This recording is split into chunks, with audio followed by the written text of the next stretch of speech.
Demystifying email deliverability for marketers. If email marketing were a video game from the 90s, deliverability would be the side quest you're forced to deal with before saving the princess. It's not entirely irrational to think you'd need swords and at least 3 white knights to deal with it. It's the demoralizing, wait, I just spent a week creating a killer drip email campaign, and I'm getting spam trapped. Isn't that why I'm paying my email service provider out of my firstborn's college fund? Side quest fail. The truth is, it's not. If you want to increase your email marketing ROI, you'll need to take ownership of your email deliverability. Your average company is losing approximately 2% of their emails to hard bounces. That's a 2% sinkhole on an advertising channel that might give you as high as a 40x ROI.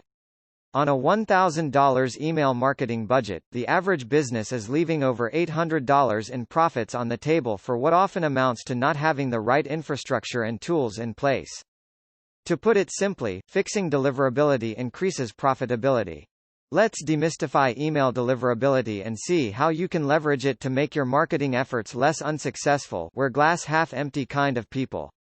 Understanding email deliverability.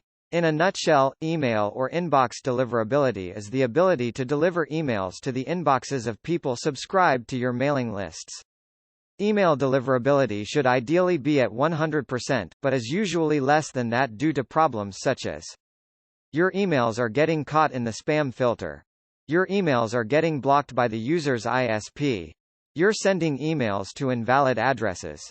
If your emails are flagged as spam often enough, they'll stop appearing to the rest of your mailing list subscribers, not just to the people with ISP problems, or the people who are flagging them as spam.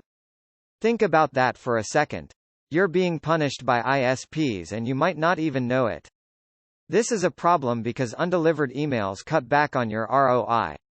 The more undelivered your emails, the greater the effect.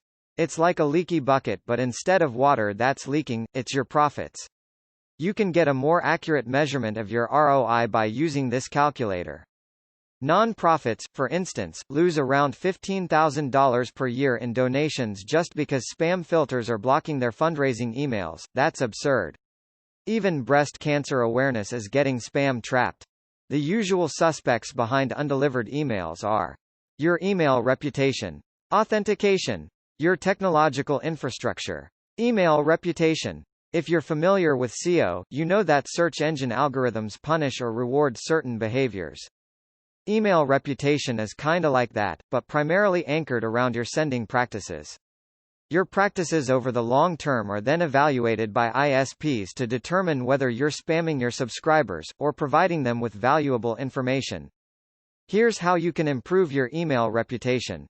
1. Consent. Make sure that your email subscribers opted in through an opt-in form and that you didn't get their email addresses without their consent. Similarly, clearly state where they can opt out of your emails. This is especially important when it comes to complaints users make when they see a strange email in their promotions folder, and click Mark as spam. A significant number of these complaints will get you permanently thrown into the junk folder with magic pills, Nigerian princes and phishing scams. Even if you were just selling socks. 2. Consistency. Don't deviate from a normal sending schedule of your emails.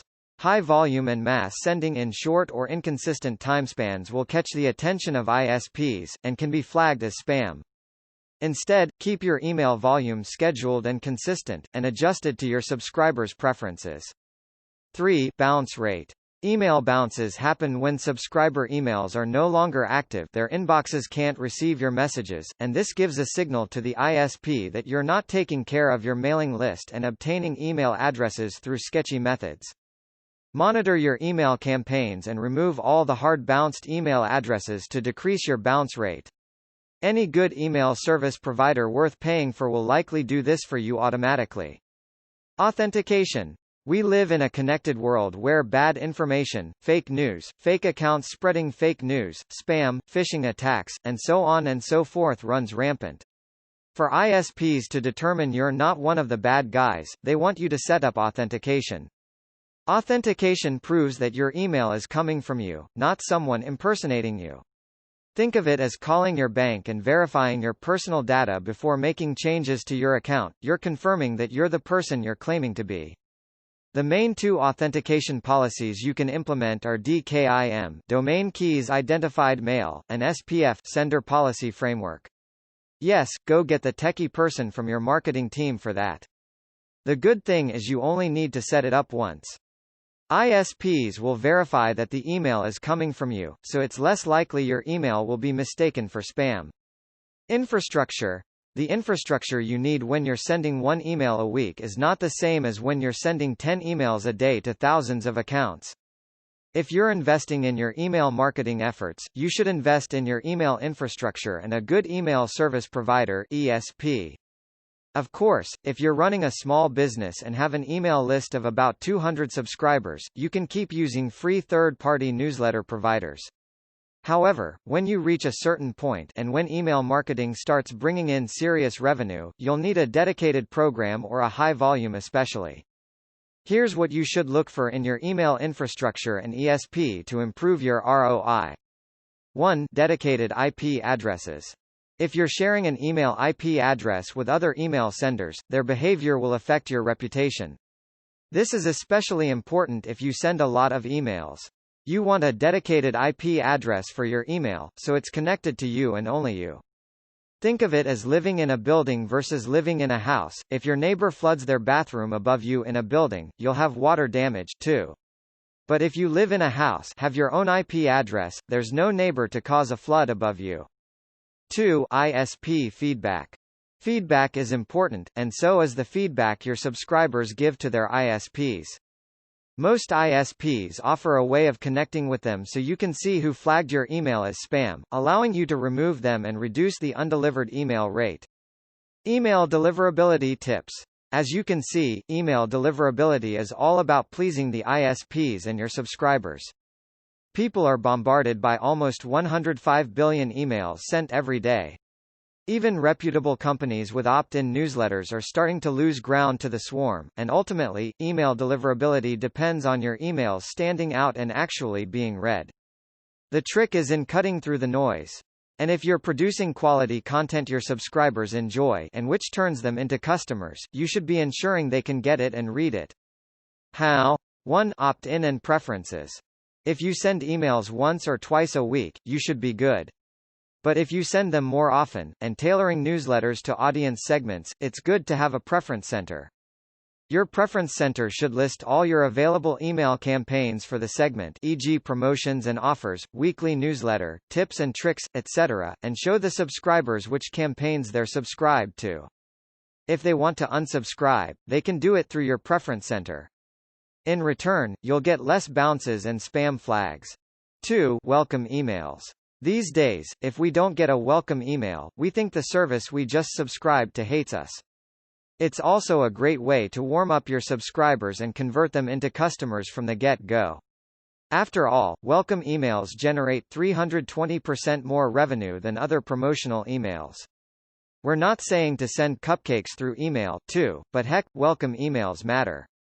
3. High volume is not always the right volume. Like we already said, there are 105 billion emails sent every day. Your subscribers can, and will get oversaturated if you send them emails 5 times a day. The content is key, so when you're deciding on your frequency, make available content the deciding factor.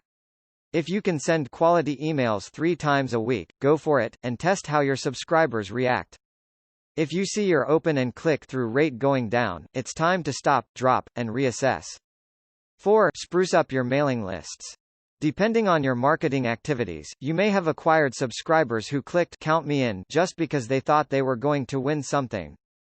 You may also have subscribers who decided they wouldn't buy fur coats from your super exclusive store anymore because they've turned vegan after a trip to Thailand.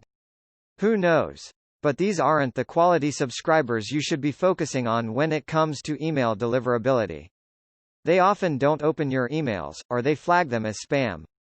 So it's best to go through your mailing list once in a while, and remove everyone who no longer seems interested. That's what keeps the ISPs interested, and your emails delivered.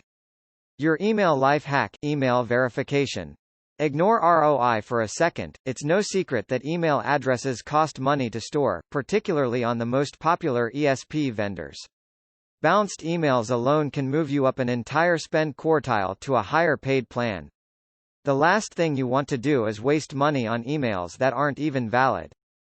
Email verification is your secret weapon for pruning your list of bad actors.